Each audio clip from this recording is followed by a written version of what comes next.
నమస్తే. నా పేరు జైకిషన్. ఈ వీడియో ఎంతమందికి చేరుతుందో నాకు తెలియదు. ఒకవేళ మీకు ఓపెన్ అయితే మాత్రం దయచేసి చివరి వరకు చూడండి. ఈ విషయం చెప్పబోయే ముందు నా గురించి నేను కొంచెం చెప్పుకోవాలి. 2015లో నేను కుటుంబం నుంచి విడిపోయాను. మాది అట్టరేగల గ్రామం. విడిపోయిన తర్వాత అదొక రకమైన వైరాగ్యంలో పడిపోయి ఇంకా అన్నిటి మీద కోరిక నశించిపోయింది నాకు. అయితే నాకు కుమార్తె పుట్టినప్పుడు తనని మెడిసిన్ చదివించుకోవాలన్న కోరికతో అలా డబ్బులు కూడబెడుతూ జమకూర్చి పెట్టాను. అయితే ఎప్పుడైతే కుటుంబం నుంచి విడిపోయానో ఈ వైరాగ్య భావంతో భక్తిభావం వైపు మళ్ళాను. శివభక్తుడిగా శివక్షేత్రాలు తిరగటం, ప్రతి సంవత్సరం నవంబర్లో శివదీక్ష చేయటం ఇలా చేసుకుంటూ వచ్చాను.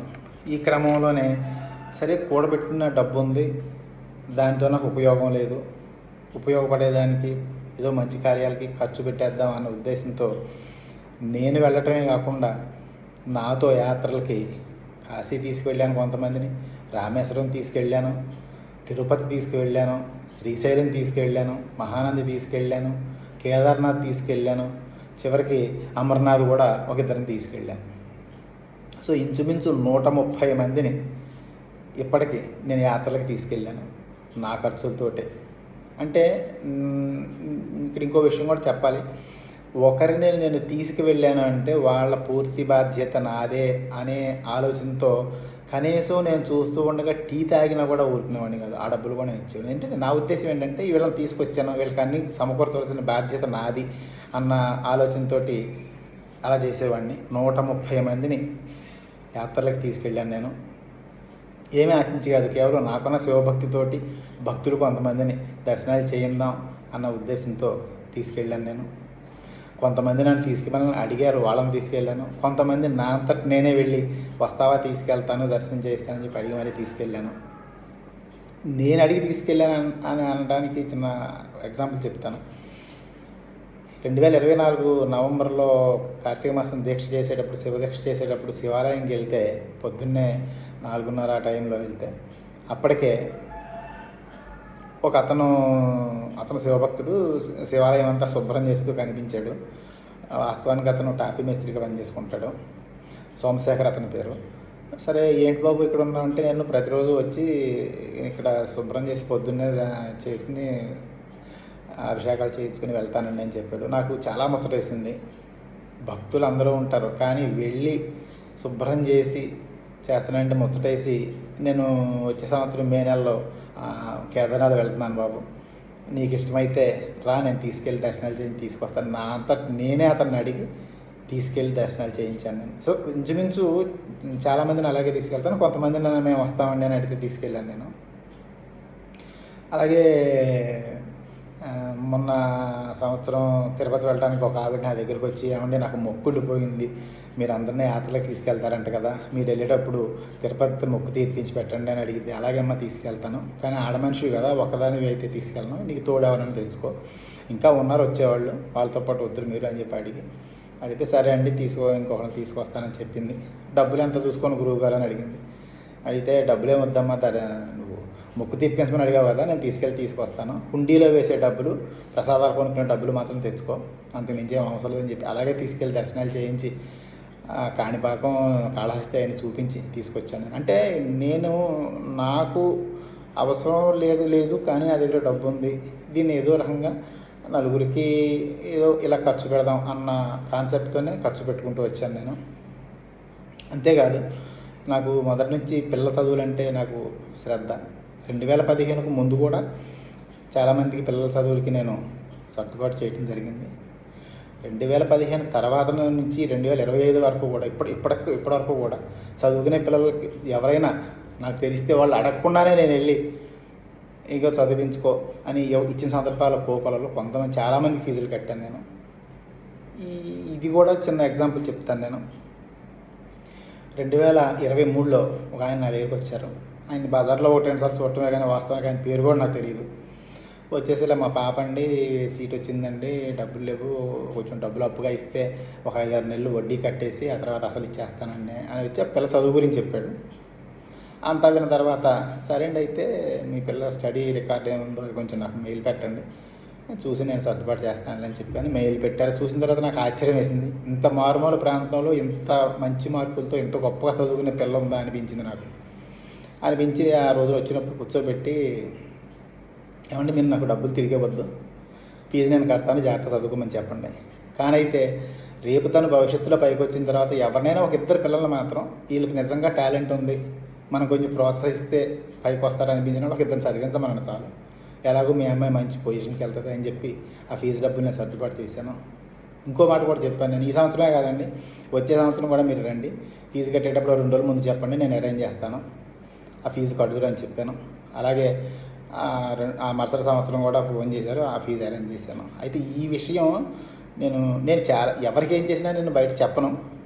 ఇది ఎందుకు చెప్పాల్సి వచ్చిందంటే, బయట ఎందుకు చెప్పాల్సి వచ్చిందంటే 2024లో నవంబర్లో కార్తీక మాసం దీక్ష చేసినప్పుడు నాకు ప్రతి సంవత్సరం శివాలయం దగ్గర కార్తీక మాసం 3వ సోమవారం భోజనాల కార్యక్రమం ఏర్పాటు చేసుకోవడం అలవాటుగా పెట్టుకున్నాను. నేను సమారాధన చేసుకుంటాను. నేను ఆ సంవత్సరం కూడా అలాగే పెట్టుకుందాం అనుకుని స్వాములు, శివస్వాములు కానీ అయ్యప్ప స్వాములు కానీ ఒక 100 మంది సుమారు ఉంటారు, వాళ్ళందరికీ ఏమండి ఇలానే పెట్టుకుంటున్నాను. నేను శివదీక్షలో ఉన్నప్పుడు కొంచెం మీరు వచ్చి భిక్ష తీసుకుని ఆశీర్వదించాలని నేను అడిగాను.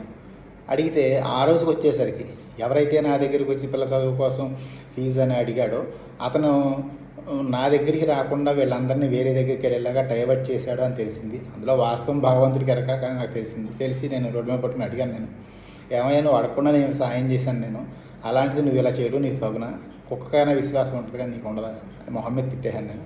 ఇంకా అక్కడితో వదిలేసి ఎన్నాళ్ళు అడుగుతారు కదా, ఏంటండి ఇలాగనంటే ఇలా జరిగిందండి, నేను ఇచ్చాను నేను, కానీ అతను కేవలం ఏదో మనసులో పెట్టుకుని నా దగ్గర రాకుండా చేశాడు, ధర్మమా అని అంటున్నారు. సో ఆ రకంగా కొంతమందికి తెలిసింది నేను ఇచ్చిన సంగతి. అదేనా ఎంతమంది తెలియదు, బహుశా ఊళ్ళో 10-15 మందికి తెలుస్తుందేమో నేను ఇచ్చిన సంగతి, అంతకుమించి తెలియదు.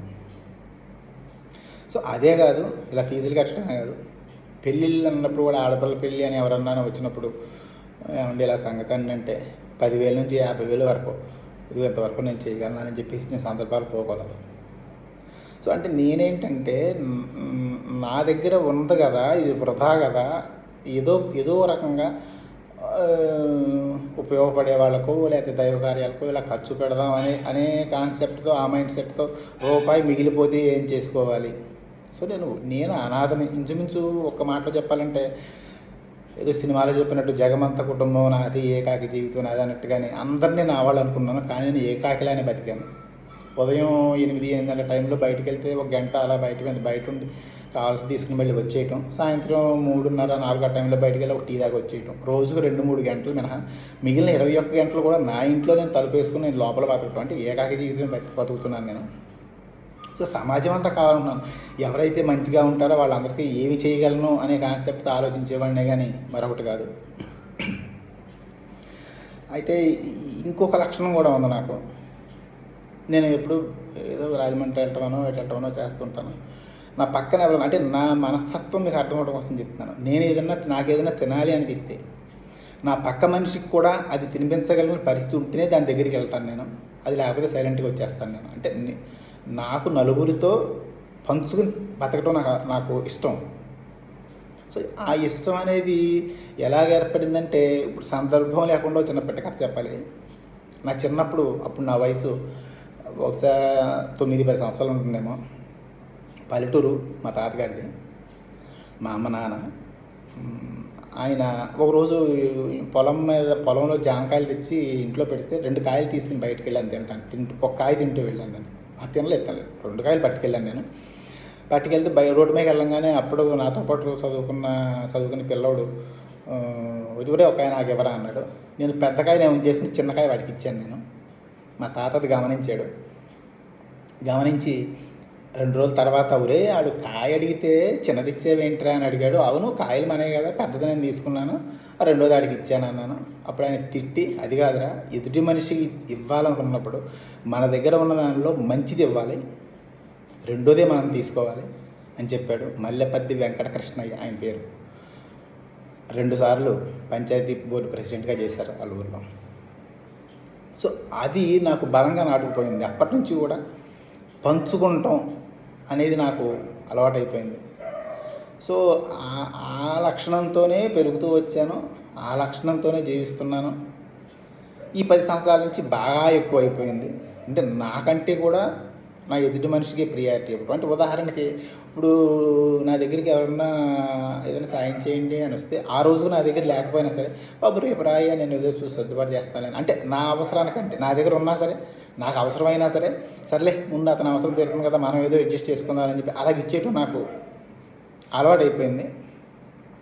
సో ఇలాగే ఇంకొక విషయం కూడా చెప్పాలి. ఒకసారి అదే ఇంచుమించు అదే వయసులో ఒక సంవత్సరం అటు ఇటు అవుతుందేమో, నేను మా అమ్మ నా చిన్నతనంలో చనిపోయింది. 8 నెలల్లో సంవత్సరం లోపు చనిపోయింది నా వయసు ఉన్నప్పుడు. సో అప్పటి నుంచి మా తాత, అప్పుడు చెప్పాను కదా వెంకటకృష్ణయ్య గారు, ఆయనే పెంచారు.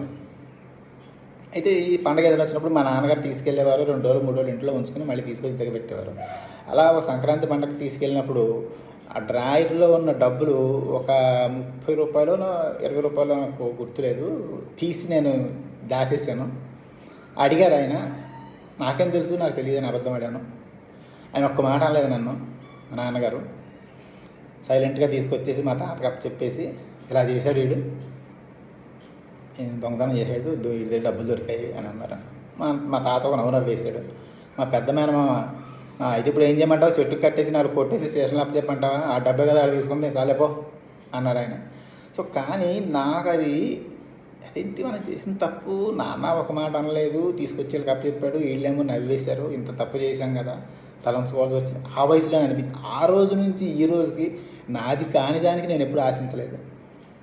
ఎంత అవకాశం వచ్చినా సరే, లక్షల రూపాయలు స్కామ్ చేయగలిగిన పరిస్థితి వచ్చినా కూడా నేను దాన్ని పాములాగే చూసాను తప్పితే ఎప్పుడు ఏ ఒక్క క్షణంలో కూడా నాది కాని దానికోసం నేను ఆశించలేదు, నాది కాని ధనాన్ని పోగేసుకోవాలని ఎప్పుడు ఆశించలేదు. సో అదొకటి నాకు నా జీవితాన్ని ఇలా గడపడానికి నాకు దోహదపడిన సంఘటన. మరొక సంఘటన కూడా చెప్పాలి. నాకు చదవటం చాలా ఇష్టం. ఇంచుమించు కనపడిన ప్రతి పుస్తకం చదివేవాడిని నేను.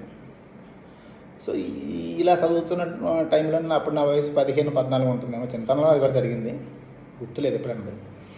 సో ఒక కథ చదివాను నేను. అందులో ఒక వ్యక్తి ఇంకొక వ్యక్తికి స్నేహధర్మం మీద అవసరానికి ఒక 10,000 అంత ఇచ్చాడు. ఇచ్చిన 2 నెలలకి ఇచ్చిన మనిషి చనిపోయాడు, పుచ్చుకున్న మనిషి ఉన్నాడు. అయితే చట్టం ఏం చెప్తుందంటే నోటు లేదు కాబట్టి తిరిగి చెల్లించవసరం లేదని చెప్తుంది.